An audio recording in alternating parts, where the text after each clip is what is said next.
Dinar Candi akui hubungannya dengan Ridho Ilahi penuh settingan demi uang. DJ Dinar Candi diketahui kini kembali menjomblo. Dirinya sempat berpacaran dengan aktor Ridho Ilahi beberapa waktu lalu.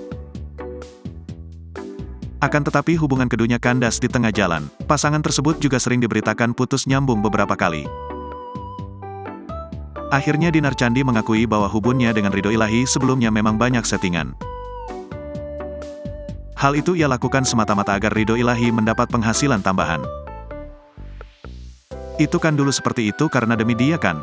Sebenarnya kalau aku nggak butuh uang kayak gitu, kata Dinar Candi dikutip dari Tribun News. Kini Dinar Candi tersadar dan ingin memperbaiki karirnya. Jadi menurut aku, mungkin saat ini aku lebih butuh memperbaiki karir aku, jelas Dinar Candi. Dinar ingin fokus memperbaiki karir sebagai disc joki, DJ, yang diklaim rusak imbas pacaran dengan Ridho Ilahi.